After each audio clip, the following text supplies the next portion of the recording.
우리 주님의 거룩한 날을 맞아서 하나님을 예배하기 위하여 주의 전에 오신 우리 교우님들 한 분 한 분을 진심으로 환영하고 축복하고 사랑합니다. 좌우에 계시는 믿음의 형제 자매님들과 따뜻한 축복의 인사를 나누겠습니다. 사랑합니다. 축복합니다. 힘내십시오. 예.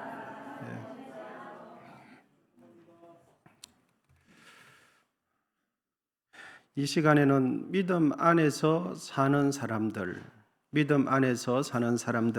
제목으로 말씀의 은혜를 나누기를 원합니다. 우리가 살아가고 있는 이 세상은 정말 많은 사람들이 있습니다.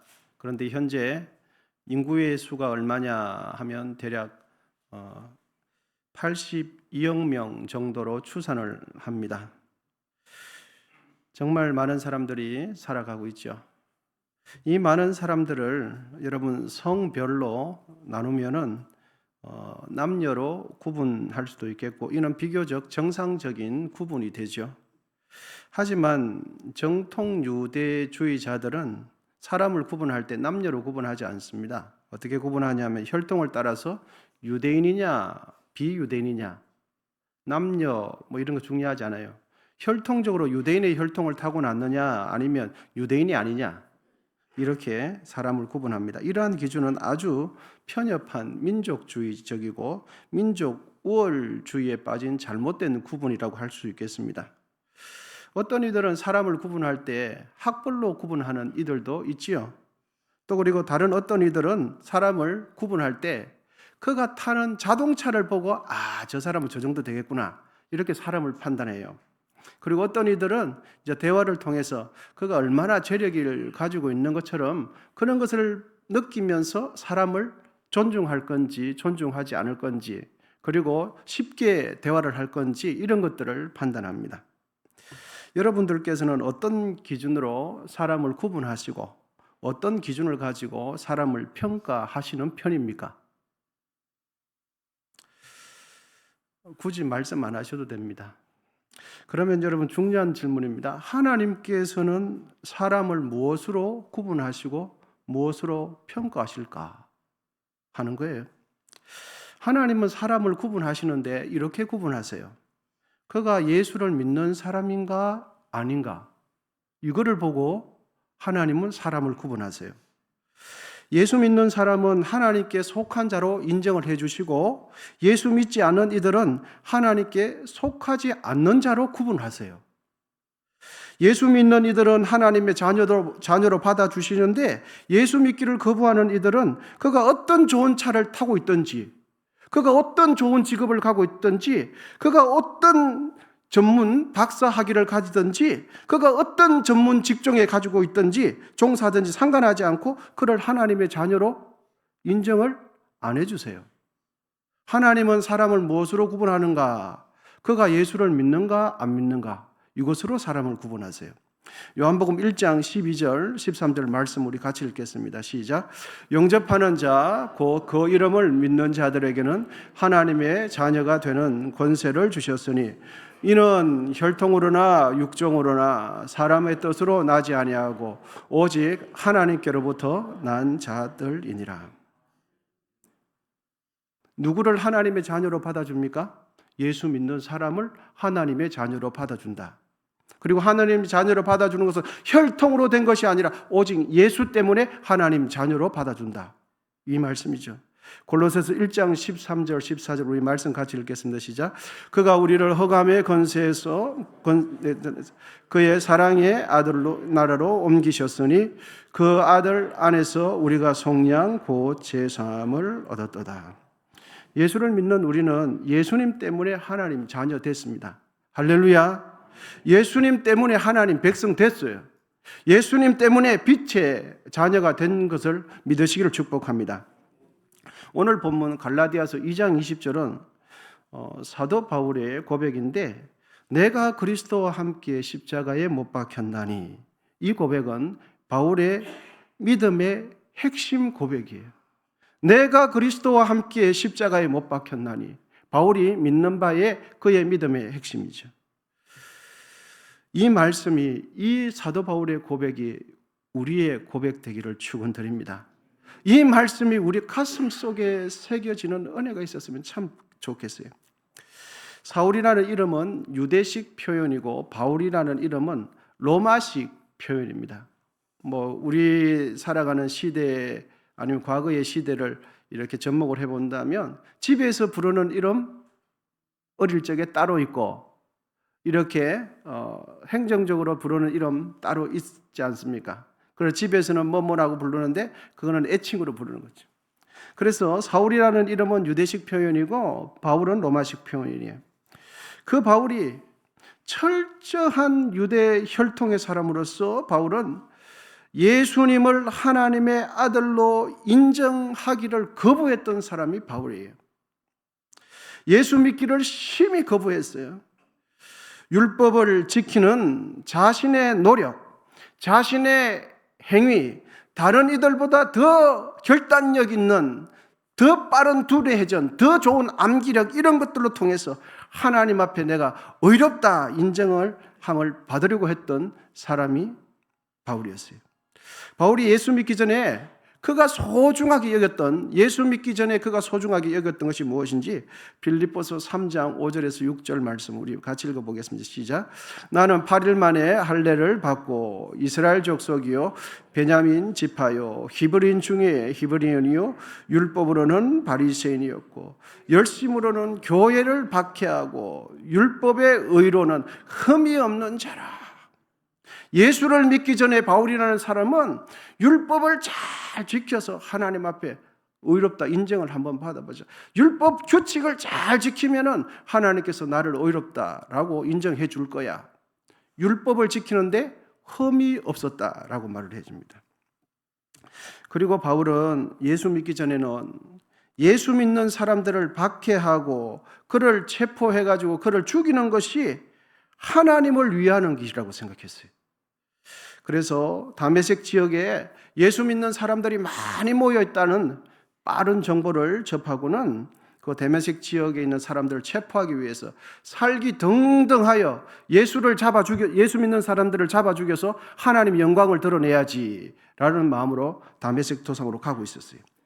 사도행전 9장 1절에서 2절인데 사울이 주의 제자들에 대하여 여전히 위협과 살기가 등등하여 대제사장에게 가서 다메섹 여러 회당에 가져갈 공문을 청하니 이는 만일 그 도를 따르는 사람을 만나면 남녀를 막론하고 결박하여 예루살렘으로 잡아오려고 했던 거예요.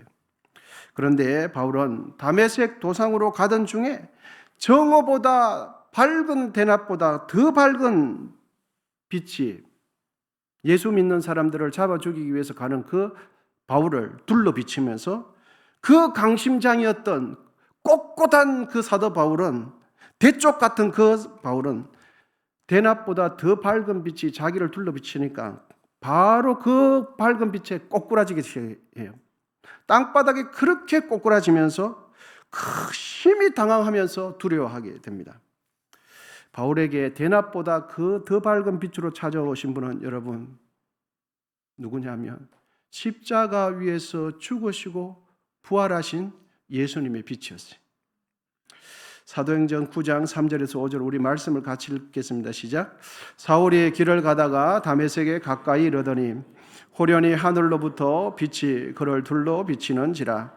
땅에 엎드려 저 더러매 소리가 있어 이러시되 사울아 사울아 내가 어찌하여 나를 박해하느냐 하시거늘 대답하되 주여 누구시니까 이르시되 나는 내가 박해하는 예수라.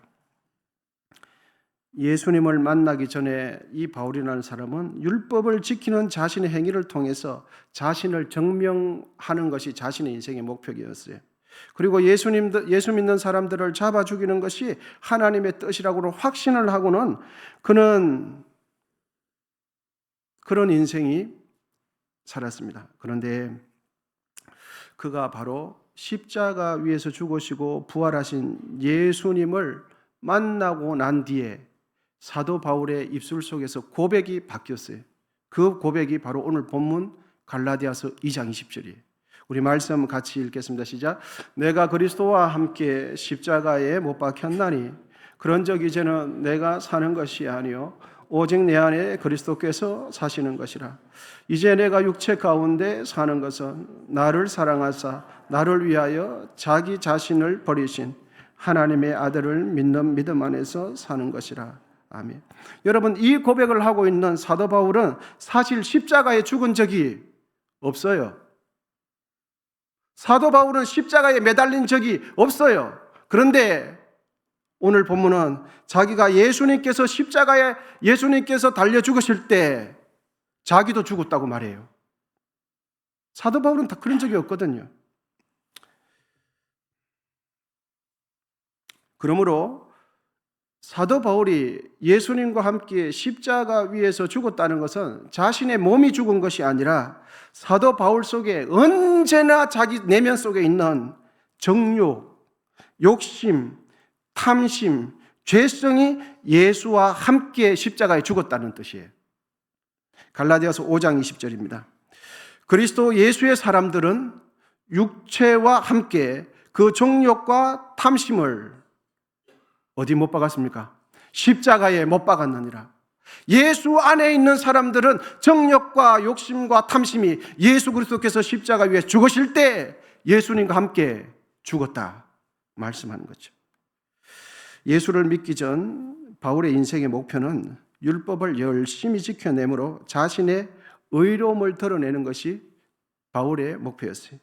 그런 바울이 예수님을 만나고 난 뒤에는 율법을 지키는 자신의 행위를 자랑하지 않고 나를 위하여 십자가에 죽으시고 부활하신 예수님을 자랑하는 것이 자신의 삶의 목표가 된 것이죠. 부활하신 예수님을 만난 뒤 바울은 변화된 삶을 살았는데 본문 하반절을 이렇게 기록해 줍니다. 부활의 주님을 만나고 난 뒤에 바울은 그런 적 이제는 누가 산 것입니까? 내가 사는 것이 아니요 오직 내 안에 그리스도께서 사시는 것이라. 이제 내가 육신적으로 살아있긴 하지만 살아있는 이유는 나를 사랑하사 나를 위하여 자기 자신을 버리신 하나님을 믿는 믿음 안에서 인생을 살아간다 라고 말씀하고 있습니다. 여러분, 우리 모두는 예수 믿어요. 우리 모두는 하나님을 나의 아버지라고 불러요. 그러면 우리는 정말 예수 믿는 그 믿음 안에서 살아가십니까? 우리의 삶은 진실로 예수님을 자랑스러워하고 진실로 예수님을 증거하는 삶을 살아가고 있는지 우리 자신을 돌아보십시다. 예수를 믿고 있다고 하지만 예수 믿는 나는 지금도 무엇을 추구하고 있는지 한번 돌아보십시다. 여러분, 믿음 안에서 산다는 것은 입술의 고백으로 되는 것이 아니라 실제 삶으로 살아내야 믿음으로 사는 거죠. 할렐루야. 믿음으로 말한다고 해서 믿음으로 사라지는 게 아니라 삶으로 살아내야 믿음으로 사는 거예요.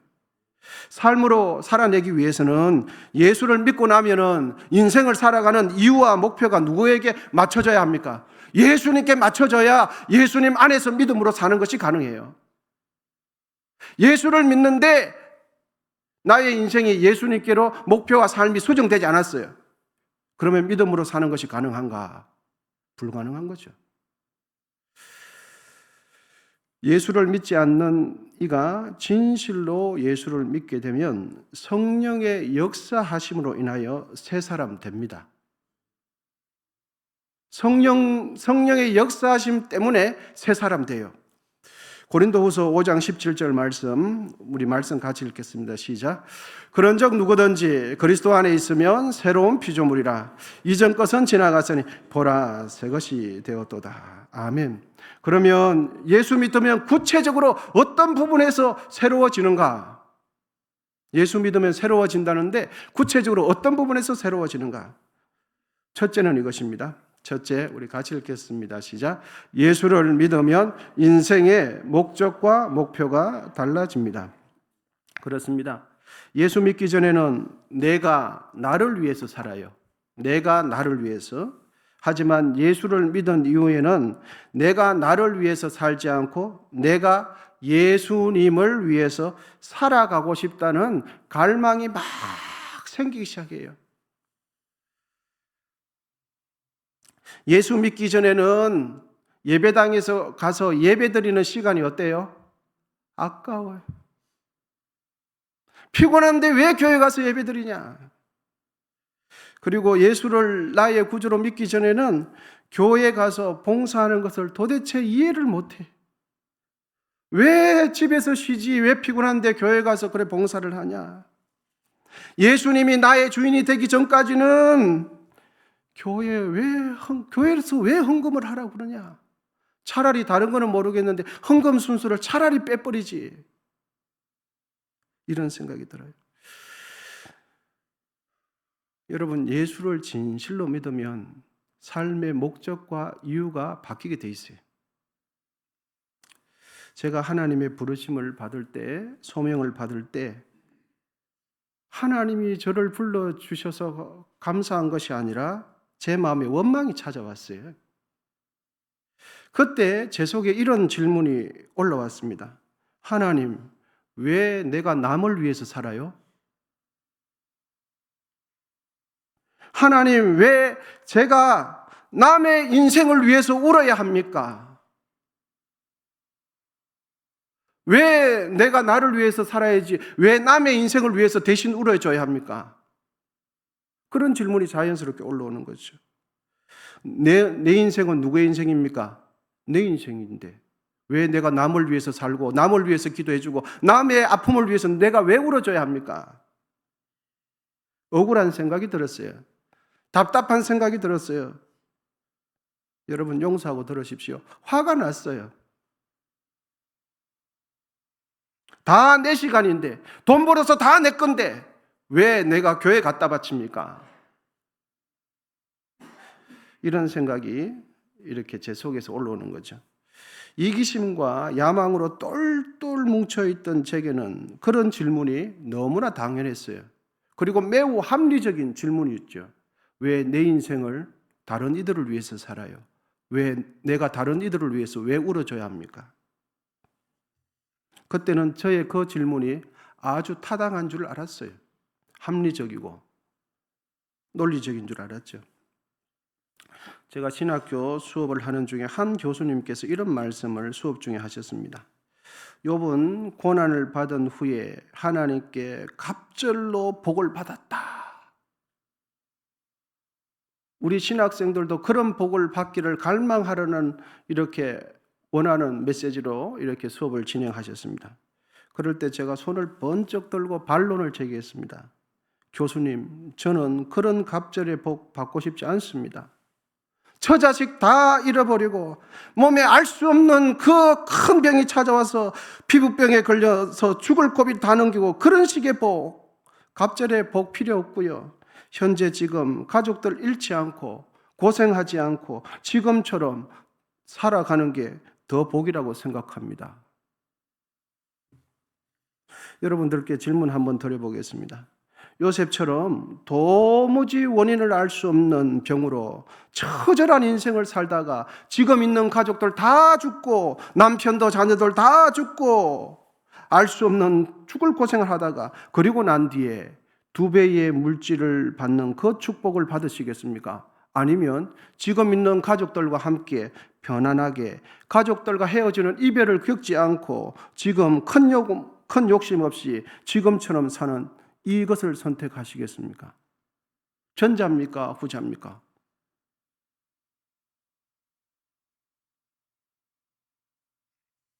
저는 수년이 지난 뒤에야 욥이 왜 고난 속에서 복을 받았다고 하는지 오랜 시간이 흐른 뒤에야 그 의미를 깨닫게 됐어요.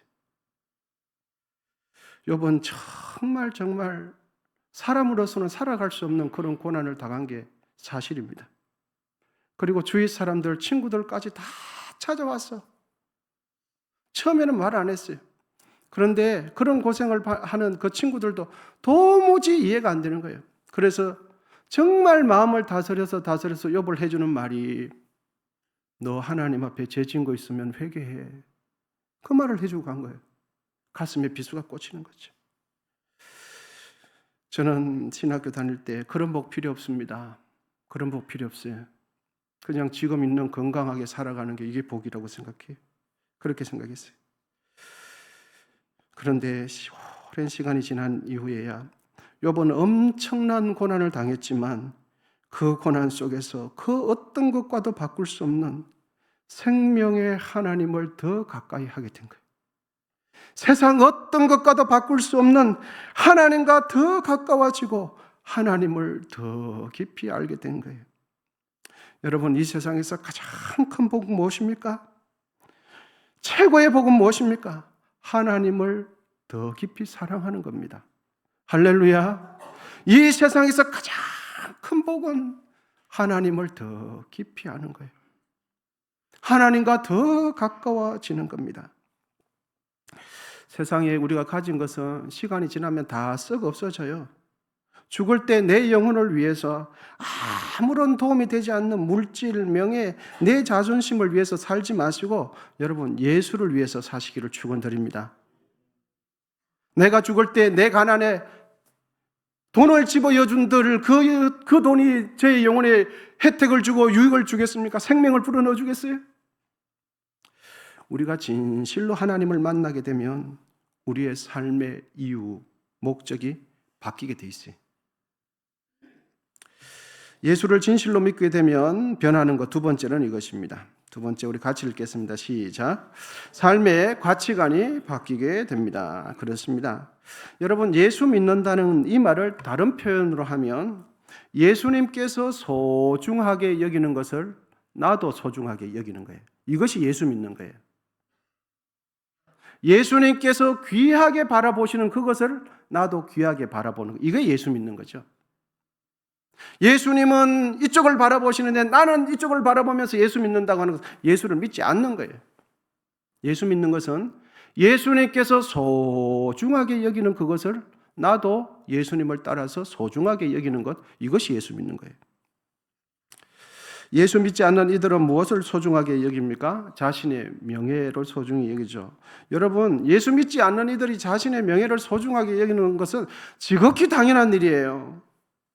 그리고 세상 사람들은 물질을 가장 가치 있게 여기고 최고의 가치로 여기는데 그건 너무나 당연한 것 아닙니까? 왜 그렇습니까? 이 세상에서 물질보다 귀한 것을 만나본 적이 없어서 그래요. 자신의 명예보다 귀한 것을 만나본 적이 없어서 그래요. 내 이름보다 더 귀한 것을, 이 세상에서 더 가치 있는 것을 이 세상에서 눈 뜨고서 살아가지만 더 귀한 것을 만나본 적이 없어서 물질이 최고예요. 당연한 거 아닙니까? 내 명예가 최고예요. 내 자존심 지키는 게 최고예요. 당연한 것 아닙니까? 왜? 이 세상을 살면서 더 귀한 것을 만나본 적이 없으니까. 사람은 누구나가 자신이 귀하다고 여기는 그것을 선택하게 되어 있어요. 어린아이부터 노년에 이르기까지 예외 없습니다. 여러분, 돈 가치를 모르는 어린아이에게 맛있는 사탕, 예쁜 사탕 봉지 한 봉지하고 돈 가치를 모르는 아기에게 1,000만 원짜리 지폐 돈다발을 갖다 주면 그 아기는 어디를 향해서 엉금엉금 기어갈까요? 100% 사탕이죠. 왜? 그 아기에게는 뭐가 가장 귀하게 보여요? 사탕이 제일 귀해요. 돈 가치를 알아보기 전까지는 사탕이 최고예요. 예수를 만나보기 전에는 자기 자존심이 최고죠. 물질이 최고 맞죠. 내 의를 드러내는 게 최고 맞죠. 왜? 그것보다 귀한 걸 본 적이 없기 때문이에요. 그래서 세상 사람들은 예수 믿는 사람들이 어리석은 사람들이에요.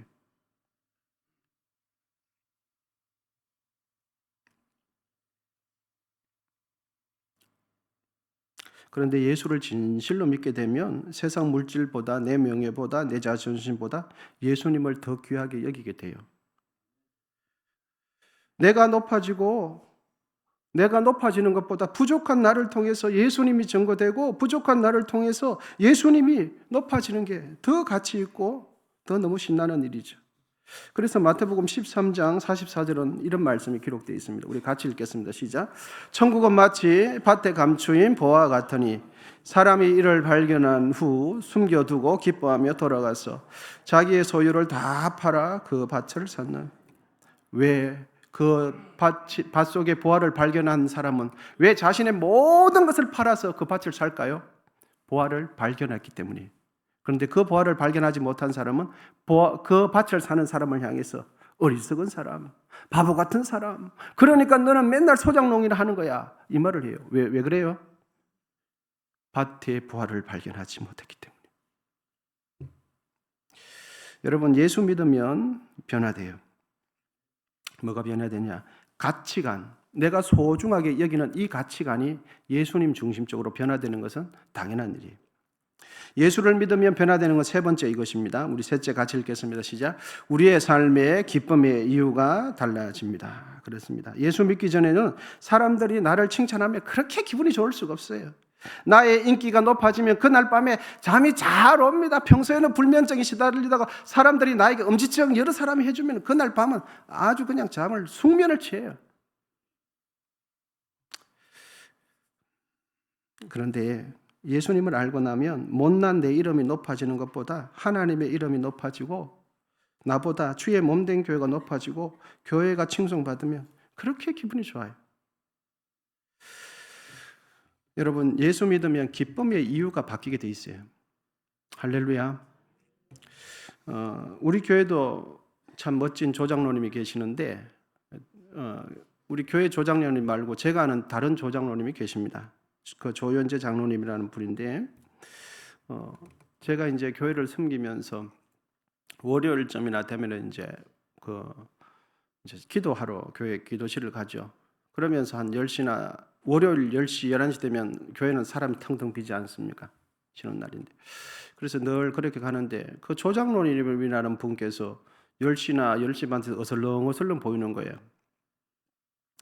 그래서 장로님 뭐 하세요? 하니까 아무것도 아니에요. 그러는 거예요. 그래서 저는 이런저런 일을 하다가 조금 시간 지나서 화장실 갔어요.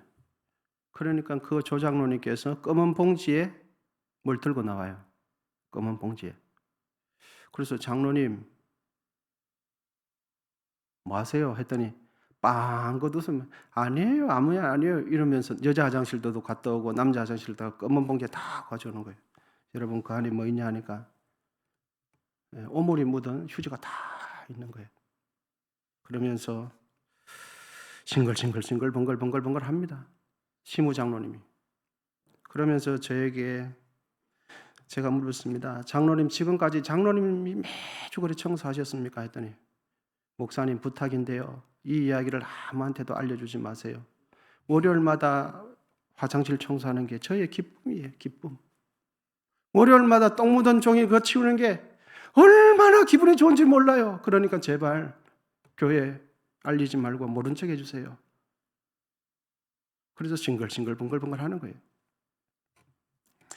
여러분, 예수님을 만나게 되면 예수님을 만나기 전에는 나를 칭찬해주면 그렇게 기분 좋아요. 그런데 예수님을 만난 이후로는 예수님만이 영원한 생명의 길이라는 것을 밝히 깨닫고 나면 하나님의 이름이 높아질 때 우리의 마음은 설레고요. 주의 몸된 교회가 높아질 때 우리의 마음은 신이 나는 거예요. 왜? 기쁨의 이유가 바뀌기 때문에. 예수 믿으면 기쁨의 이유가 바뀌어요. 왜 이런 인생을 살게 됩니까? 예수님 안에서 우리의 삶의 기쁨이 진실로 예수님에게 있다는 것을 그때서야 본 거예요. 여러분, 우리 옆에 지체분에게 우리 고백할까요? 예수 제대로 믿으면 기쁨의 이유가 달라집니다. 하겠습니다. 시작. 예수 제대로 믿으면 기쁨의 이유가 달라져요. 맞습니다. 예수 제대로 믿으면 기쁨의 이유가 달라져요. 그리고 예수 제대로 믿으면 새 사람 돼요. 삼국 통일에 혁혁한 공을 세운 김유신 장군 잘 아시죠? 그 김유신이가 젊었을 때 있었던 일입니다. 젊은 김유신은 술집 기생의 미모에 빠져서 하루가 멀다 하고 그 기생집에 들락날락 하는 거예요. 이 사실을 김유신의 어머니가 나중에 알게 됐어요. 그래서 어머니는 김유신을 불러다가 무릎 꿇고 앉히고는 단단히 책망합니다. 내가 그런 데 다녀서 큰일을 할 수 있겠느냐? 내가 얼마나 큰 소망을 가지고 너를 길렀는데 이게 무슨 짓이냐? 어떻게 네가 주색에 빠지다니? 이러면서 어머니가 김유신을 대단히 호통을 칩니다. 어머니의 호통에 정신을 차린 김유신은 다시는 그 주색에 빠지지 않겠다고 맹세를 합니다. 그런데 여러 달이 지났어요. 그래서 추운 겨울도 지나고 따뜻한 봄날이 찾아왔어요. 그래서 수개월 지난 터라 김유신은 정신을 차리고 이제 봄 나들이를 참 하게 됐어요. 봄 햇살이 얼마나 좋습니까? 나비도 날아다니고. 그래서 김유신은 좋은 날씨에 산책을 하기 위해서 말을 타고 노래를 부르며 혼자 봄 나들이를 하면서 싱글빙글 하는 겁니다. 그래서 특별한 목적지가 있는 건 아닌데 이 말이 자연스럽게 가는 대로 이렇게 너무 좋아요. 그래서 여러 거리를 지나 한참을 가다가 김유신을 등에 태운 그 말이 잘 가다가 어느 집 문 앞에 탁 스스로 멈춰 선 거예요. 알고 봤더니 그 집이 어디냐? 김유신이 지난 과거에 들락날락했던 그 기생집 문 앞에 딱 서 있는 거예요. 말은 김유신이가 과거에 했던 그 습관대로 했을 뿐이에요. 그때 김유신은 즉시 말에서 내려 가차없이 칼을 뽑아서는 자신을 기생집으로 인도한 그 말의 목을 그 자리에서 베어버렸어요. 왜냐하면 김유신은 어머니의 말씀을 듣고 이미 생각이 바뀌었어요. 그리고 이미 그의 가치관이 바뀌었고 그의 삶의 이유가 변했기 때문에, 새 사람 되었기 때문에 그 계기로 김유신은 더 이상 주색에 빠지지 않고 삼국을 통일하는 위대한 장군이 됐던 거죠. 여러분, 하나님께서 본문을 통해서 우리에게 말씀해 주지 않습니까? 예수를 믿기 전에 나와 예수를 믿은 나는 나의 삶의 이유, 나의 삶의 목적이 변화되어야 한다는 것을 가르쳐줘요. 세상의 물질이 믿는 나의 목표가 되어서야 되겠습니까? 세상에 주는 즐거움과 평안함이 이 세상에서 더 많은 것을 누리는 것이 예수를 믿는 우리의 목표가 되어서야 되겠습니까? 우리는 바울처럼 예수님이 십자가에 못 박힐 때 우리도 죽었습니다. 사도 바울만 우리 주님께서 십자가에 못 박힐 때 죽은 것이 아니라 여러분, 예수님께서 십자가에 못 박힐 때 우리도 죽었어요. 할렐루야. 이 사실을 믿으셔야 돼요. 예수님 안에서 우리는 새 사람이 되었다는 것을 믿어야 합니다. 사람들은 세상의 물질, 학력, 학위, 그가 타고 다니는 자동차로 보면서 사람을 구분하고 평가합니다. 그런데 하나님은 사람을 어떻게 구분하시고 평가하는가? 그가 예수를 믿는 사람이냐 안 믿는 사람이냐, 그리고 그가 예수를 어떻게 믿고 있는가, 이걸 보시고 우리를 평가하세요. 여러분, 그러므로 나를 사랑하사 나를 위하여 자기 자신을 버리신 하나님을 믿는 그 아들을 믿는 그 믿음 안에서 남은 인생 성례하시기를 축원드립니다. 기도하겠습니다.